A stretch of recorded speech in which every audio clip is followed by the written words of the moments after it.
Very excited this morning to have Natalie South, CEO of Housemark, joining the Rise Pack today. Good morning, Nat. How are we? I'm really good, Sarah. How are you? I'm really, really well, thank you. It was awesome to have you on. I was like so glad that you said yes to joining us because I cannot wait for your insights for our BDM community.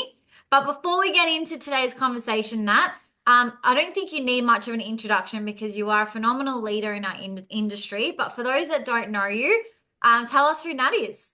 Amazing. So thank you so much, Sarah. Nat, who is Nat? Well, there's professional Nat, there's personal Nat. Nat is a mum of two boys, a 2-year-old and a 4-year-old. Been in the property management industry for nearly 10 years now. Started my journey in sales, dabbled in a little bit of property management, moved into a BDM role, and just year on year have kind of followed that pathway to wherever it's taken me. I'm very lucky now to be the CEO at Housemark and Housemark Escape, so both long-term and short-term property management. I've got a phenomenal team that I feel very grateful to support on a daily basis. I have Eli and Hudson at home that keep me very, very busy. People always say, I don't know how you do it coming into work. And I often say work is a break compared to what home life can be with two very busy boys. But I wouldn't have it any other way. So I guess that's Nat, very passionate about the property management industry and the growth space. And really excited to share a little bit of insight with your community today, Sarah, with maybe some key takeaways for business owners or business development managers to be able to grow more. Absolutely. Nah, it's been can I just say it's been amazing watching your journey. I think we've kind of followed similar paths in a lot of sense. And I remember, back in my early days as a business development manager, which feels like a lifetime ago now, but you were definitely someone that I looked up to in the industry and met you at a conference as a speaker and then followed your footsteps and also spoke at that same conference. And then we've both been BDM trainers. But before that, I mean, you were really shown a light on what success is as a BDM in the industry. So I want to just pick your brain. What do you think led you to your success as a BDM? Yeah, amazing, Sarah. And bit of context, I was a business development manager for around 3.5 years. I worked for a relatively big franchise, and that's where I kind of really got my feet into the BDM world because I dabbled in sales, I dabbled in property management. I felt like when I stepped into that growth role, I really found my feet and found my stride. I very quickly knew that the BDM space was what I felt was the best of both worlds. So it was still a sales-based role, but you got to build longer term relationships rather than those really quick transactions like you do in sales.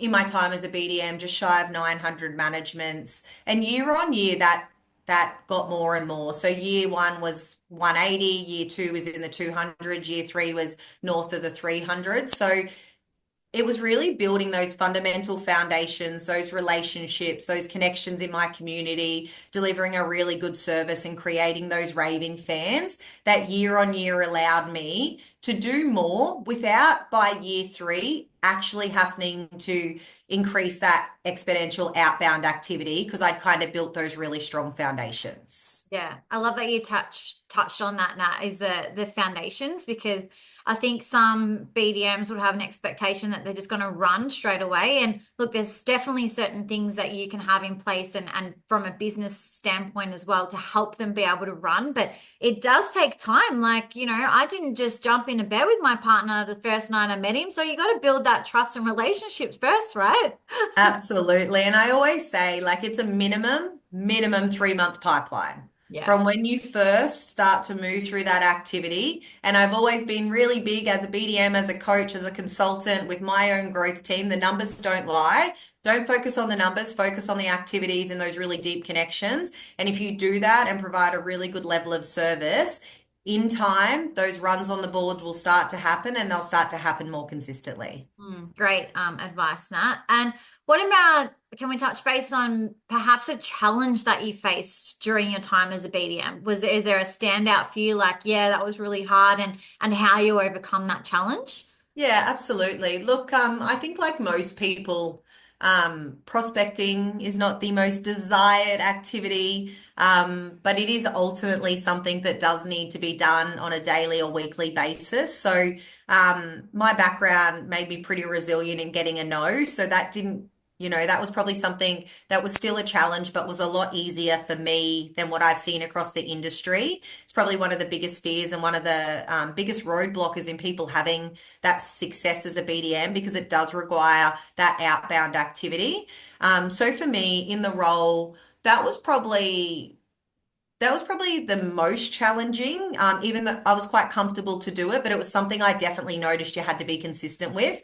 Otherwise, we get this yo-yo effect of really big months, lower months. So just being really consistent with that outbound activity. Now, I didn't really want to go and call 100 people every single day. So I got quite strategic with who I was calling to make sure that I was getting my what I call the lowest hanging fruit. So I was getting a better return on those outbound activities. Yeah, that's great. And then, so you got your results, you won even awards as a BDM, and then you transitioned into being a BDM leader. So you did through our program as well. So what I suppose caused that shift from going, okay, sales and then BDM and then to your BDM leadership within the BDM community?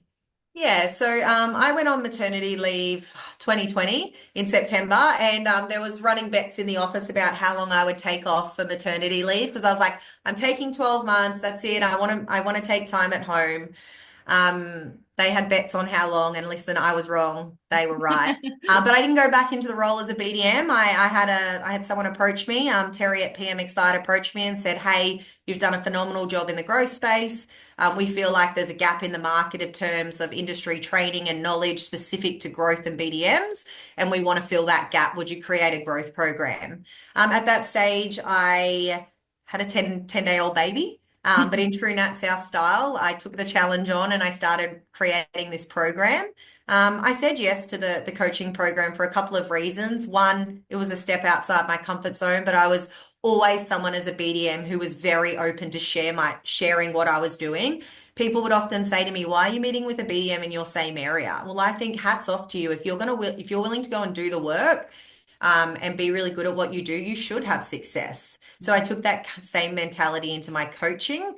It also allowed me flexibility around having a brand new baby, to do the programs, to create the course. I had the support of Terry at PM Excite. So I found what I was really good at, which was growing and coaching. And then Terry and PM Excite really supported me with all the back end stuff.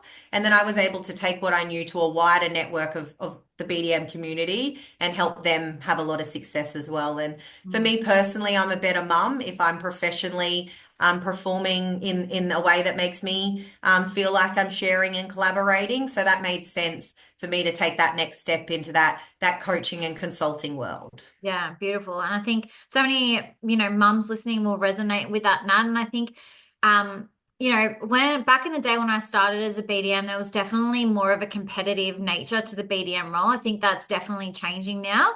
But I think one of the most beautiful things that in this industry is that if we are learning and we have that knowledge that we can help someone else also gain that knowledge and help them in their career and find that success or fulfillment. So I think that's a really strong message that you just brought to the attention there that, yeah, let's help each other all and elevate the industry as well, right? I think it's Yeah, really important. definitely. The better we do as an industry, the better we all do. I do genuinely believe that. Yeah, for sure. So now I wanted to pick your brain today because the BDM role and structure varies, right? Like every office you go to or every BDM you'll speak to, they'll have a they'll either be listing and leasing or they'll just lease and they'll flick it onto the property manager. They'll be on, some of them are on just a salary, some of them are on salary plus comms. It's like everyone is absolutely different. But there's still BDMs comparing themselves to other people or, oh, what are you doing and what's that working? And I think getting lost in, well, what actually is going to be the best thing that works for you, what works for the business, what works for your marketplace. So in your experience, what do you think ideal BDM structure would look like within a property management business? Sarah, the most commonly asked question as a consultant, now as a CEO at Housemark. And like you said, There's lots of varying options, and none is more right or wrong than the other. Yeah. It is dependent on the business, the individual goals. I always like to break BDMs into two kind of categories. So we've got a BDM. A BDM is someone who truly hunts, gathers, prospects. They are driving outbound communication. Mm. They're essentially a salesperson in the property management world. They're creating themselves a database, they're creating a pipeline, they're building relationships, they're willing to pick up the phone and do the hard things. Mhm. Then there's what I like to call as I need a better name of I need a better name for it than order taker, but like a customer relationship manager. So Like an account manager kind of thing. yeah, that's someone in the growth space that's really good at closing deals, but they're closing inbound opportunities. Mm. So the business is driving inbound activities, or they've got a sales team that's supporting 10 to 15 managements a month. That's what I call as like a customer relationship manager. That's the other structure that we see in BDM. So one's a hunter-gatherer, one's a relationship manager. This, and I think for businesses, it's actually really important to understand which one do you have in your business. Mm. If you have a BDM, that's fantastic. If you have a relationship manager, but you don't have inbound leads, then you maybe don't need a relationship manager. You might need a BDM. Mm. So one is not more right than the other, but depending on what your business has inbound and what you need to go outbound, would help me determine what is the right skills and strengths of the next person that I need to bring into my team to be able to grow the business, because I genuinely believe there's a place for both. We have a place in our business for the relationship manager because we sign on average 100 new managements a month. It's the 25th of the month, and we're on 99 new managements for the month. Okay. So we actually have a place in our business for the relationship management because we've created those relationships that bring inbound opportunity.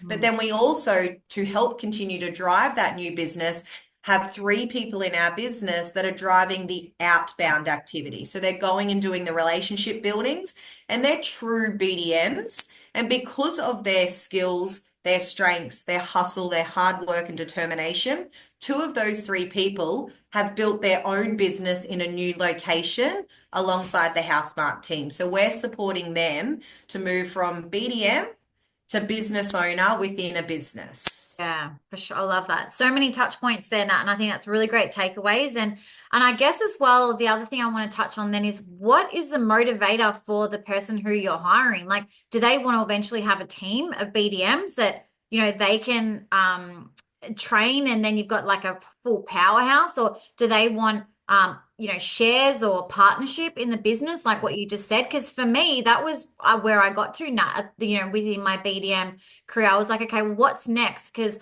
I wanted to have a team under me, but there wasn't that availability there. And I thought, okay, well, I can then now have essentially many people that I can train than just having a team. But that's kind of where I got like stuck at the end, because I was like, okay, I've done so much. I got to a level that I kind of was comfortable, I suppose, Nat. I was like, I'm comfortable and wasn't really challenging for me anymore. I needed like the next thing, because I'm like, yeah, I'm really ambitious. I'm like, let's go. What's the new thing? So I think, yeah, like find out what motivates your BDM too. And I think when we touch base on like salary and stuff as well, are they going to be driven by money, or do they want flexibility in hours because they've got kids at home? Do they want to eventually have partnership or shares in a business? Do they want to open up their own agency one day? I think there's some really important conversations to have when hiring that person who essentially is going to be a business within your business. I do have a question though, Nat, because in Vic, there are a lot of businesses not rehiring for a BDM, which I question that decision because I'm like, well, how are you going to keep growing if, you're losing managements? And yeah, anyways, that's a whole nother topic. But they've got this mentality that, well, their property managers can do it all. So I would love to know your thoughts on the business owners who are like, well, my PMs can just grow the business. Yeah, and look, we've done a couple of presentations for the Vic market, and I understand it is a very challenging market to navigate. So I certainly don't want to take away from that, but I do think that growth fixes all problems, and growth is a culture that you build in your organization, and focusing and prioritizing growth in your business creates more opportunities for your team members. So because our growth is so strong, we're able to create careers and opportunities for our property managers, team leaders, and heads of departments that other organizations wouldn't be able to do. So growth is one, great for your business. Two, it's great for your bottom dollar. But three, it creates opportunities for your people within your organization to continue to thrive and strive and build a career out of property management rather than getting into a property management role, managing 150 properties end to end and doing routines 15 years into their career. Mm. That's something we're really passionate about here, and why growth fixes all problems in our business because it helps our BDMs, it helps our business, but it helps our PMs create a life that they could have never had before. So, to answer the question directly, can PMs do growth? Yes, they can. Absolutely. I've got property managers in my team. Out of the new business we onboard upwards of 100 a month, 10% of that would come from my property management team. And they onboard the landlords, they sign their Form 6s themselves, and they get paid on that. So yes, property managers can do inbound relationship management opportunities. Yeah. Yes. If your business wants to sign 3 to 5 a month and you're comfortable with that number, sure, your property management team can do it if you're a business that you've got the orders coming in. Mm. If you're not a business where the relationships are there and the orders are coming in, you need a BDM. And just remember, because you might have had a BDM in your business before and you might not have been getting your growth results. That doesn't mean the BDM model doesn't work. That doesn't mean the growth space isn't important. That means you didn't have the right person in that role, or you as a principal or business maybe didn't give the right person the support. Mm. So that's something that I think is really important to understand. If you want your property managers to be in charge of growth, sure, as long as you're creating the orders and you're comfortable with minimal growth.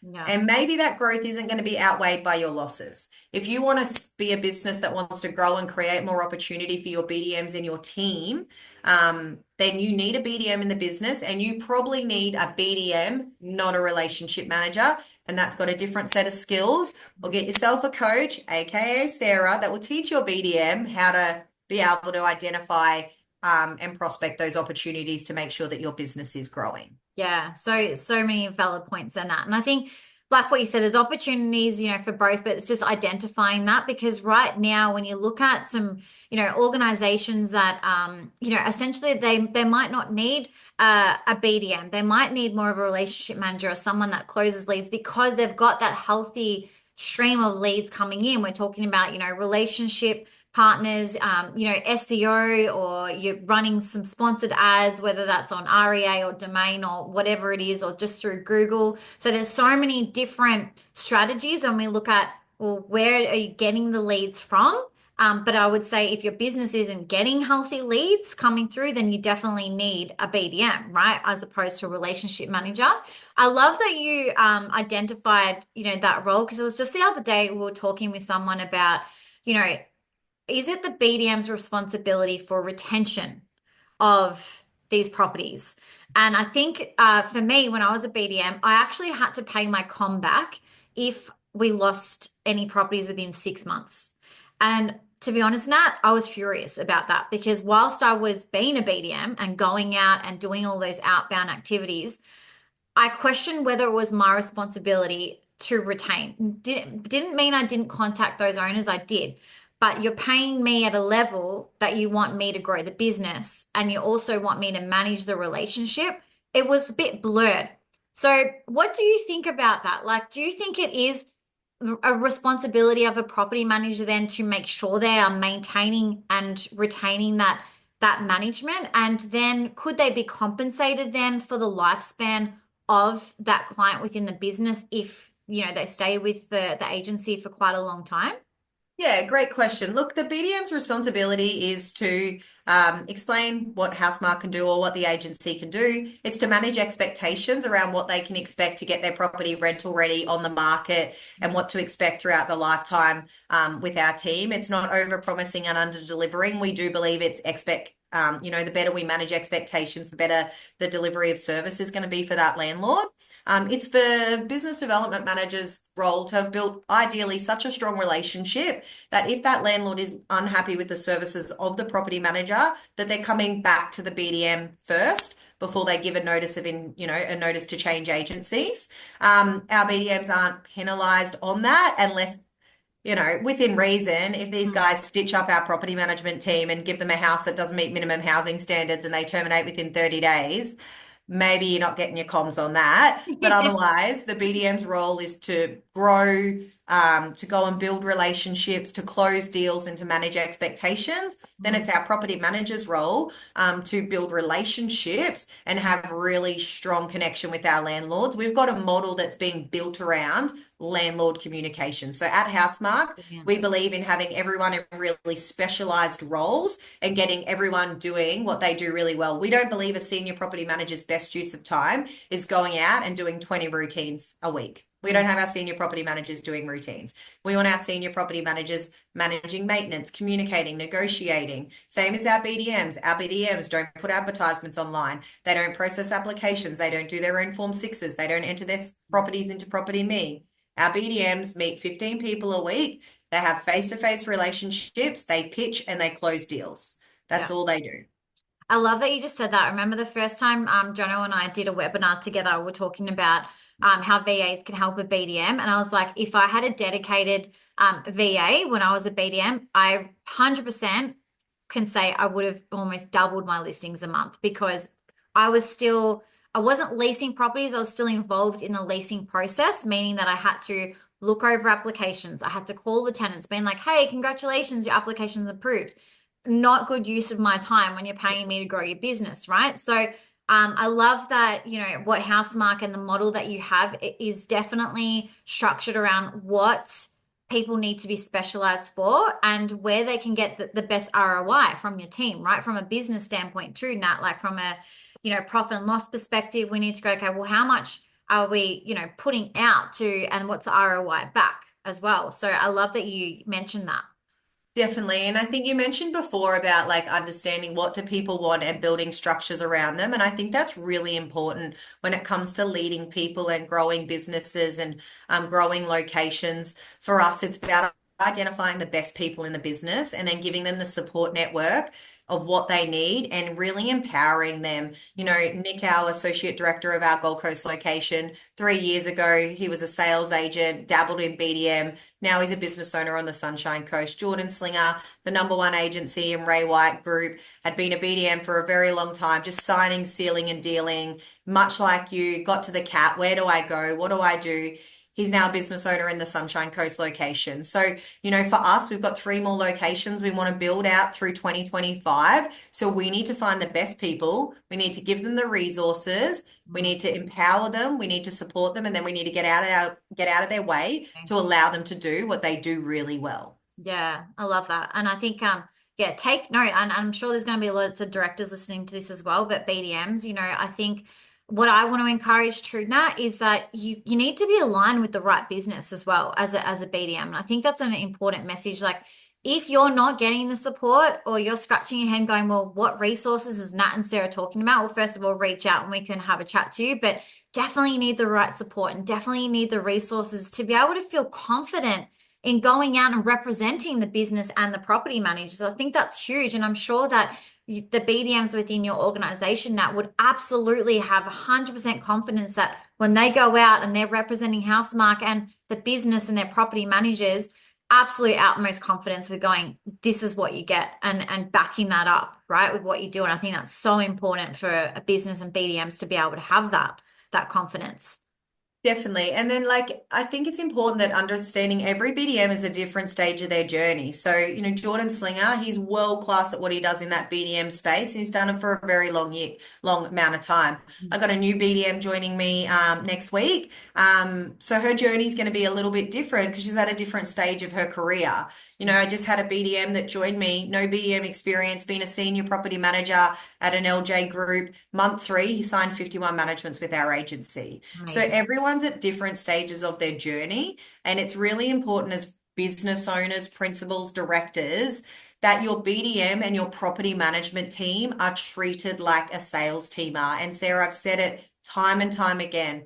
businesses are property management component of the business, whether it's growth, whether it's property management, for far too long has been undervalued. It's been the ugly stepsister of the sales business. They sit at the back of the office. Like BDMs need training. Mhm. Property managers need training. Every single week, our BDMs, we do a training session, 7:30 to 8:15 every Friday morning. Every Wednesday, we catch up 9:30 to 10:30 and we run through all of the leads each person was given, how many they've pitched, how many they've signed, where are the rest sitting. Mm, Every day, the boys drop into a group chat who they met that day. It is like a good. culture of growth that just is like nothing else. The other day, they're all on Teams, like after gym, laying around at 7 a.m. in the morning. Like it's just this culture of Mm, high performing, high rewarding energy that yeah. we've built in the organization. But Johnny and I, as business owners, have a very big focus on growth. Yeah. And we really believe in supporting our people with what they need to be able to go and do what they do really well. So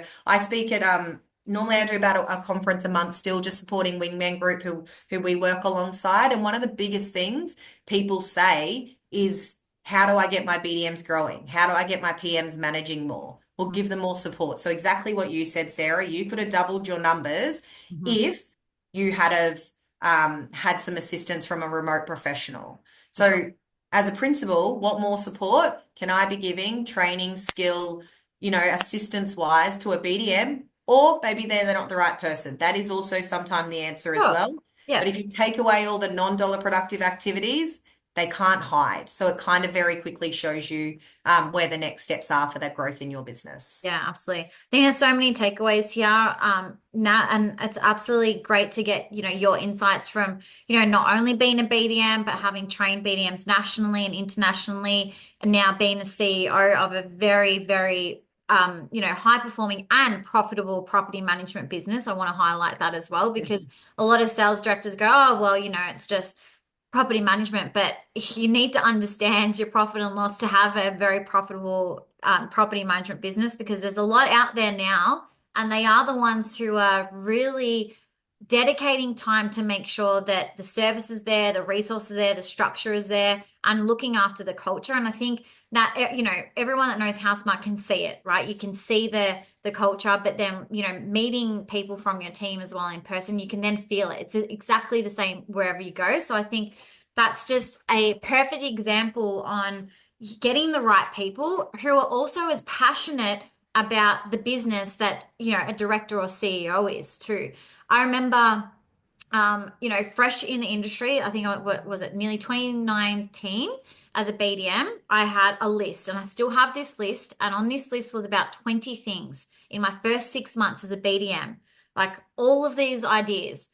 And Nat, when I left, like 3.5 years later, unfortunately, there was still a lot on that list that weren't ticked off, right? So I think a message as well as BDMs, don't be afraid to, put things out there to your directors as well or business owners, because you're the ones that are on the ground and you're the ones who are meeting people. And speak to people like Nat or myself and go, okay, well, what are you doing? Or other BDMs, and or to get some ideas, because you never want to feel stagnant. I think that's one of the worst things you could do. And one of the main things that I get BDMs coming to me as well, I don't know what to do anymore. Like, I don't know. Right. So it's like, keep that energy going, keep those ideas coming, and implement those. Like, that's the thing we want, is to implement to get those results. Would you agree, Nat? Definitely find the right environment where you can really thrive. And I think that's something that I do believe we do really well. Like for anyone that is growth focused, when we met Nick, we know he wanted to build more. When we met Jordan, we know he wanted to build more. If you're in an environment and you're not thriving and you're not getting what you need from your principal, first step, chat to your principal. Give your Yeah. principal the opportunity to support you, to upskill you, to train you. Second step, if you've done that and you've put in the effort and you're taking these ideas and you're not making traction, maybe the environment isn't quite the right fit. I mean, we're always open to high performing BDM. So if anyone wants to join the dream team, reach out to me. But one, always give your principal the first opportunity to be better, to do better, to support you more. Two, always reflect on yourself. What more can you be doing? What self-learning can you be doing? What groups are you part of? What training have you taken part of? What audio books are you listening to? So a lot of self-accountability and self-awareness around your activity. And then number three, if the environment isn't right, you have a responsibility to yourself and your career to go and find an environment that is right for you. That's so good because the next question was going to be if you could give one piece of advice to a struggling BDM, what would it be? I'm pretty sure you just ticked it off then. Yeah, definitely. Probably that, those three things, principle yourself and then find the right environment. But if I could give one piece of advice to BDMs in general, or people in business or people wanting to build a career, 4 years ago, I was a BDM signing 350 managements a year. 4 years later, in the right environment, with the right drive, with the right accountability, I'm a CEO leading 35 people across two organizations. So don't limit your beliefs. If you had have asked me 4 years ago, would I be where I am right now? I would have said absolutely not. I was a BDM in a business where so thankful for the opportunity they gave me, but I was a workhorse. Mm, I was doing the numbers and I was doing what I did really well, and there wasn't the opportunity that I was given here at Housemark to become a business owner, or a CEO here. Like so, maybe if I had been given a different opportunity with them, I would be there, not here, mm, growing their rent roll by 100 to 120 managements a mm. month. So Yeah. don't limit yourself.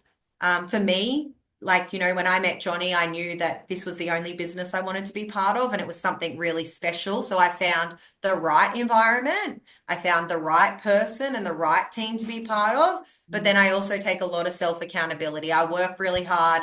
I'm super disciplined. I put in the hours, and sometimes those hours are flexible because I've got the boys or they're off from daycare. Last week I worked from home Monday, Tuesday, Wednesday because Hudson was sick. So Yeah. there's flexibility, but there's a lot of self-awareness and self-discipline and drive around what I want to achieve and what we want to be known for here. And we're super passionate about helping people live lives that they've never lived before. Like it's something that really excites me, and it's a long-term game. So just don't limit your self-belief. And if you want to do more and be more, and you can be anywhere you want to be in 4 years' time, just like I was. Oh, that I feel that, Nat, because I was the same. And I think one thing I want to highlight is just invest in yourself and your own growth and development as well. Don't rely on other people because if you're relying on other people, they're setting the foundations for your life. It's your life's not in your control then. A great TV series that I quote quite often is Ted Lasso, because they always talk about believe. And that goes with what you were saying, Nat, and the analogy is like just have that belief in yourself, right? And I think that's so important. Like back yourself, back the decisions, the choices that you do every day. I strongly believe that you need that as in a BDM. And just to finish off, Nat, what's next for Housemark and you? What's next?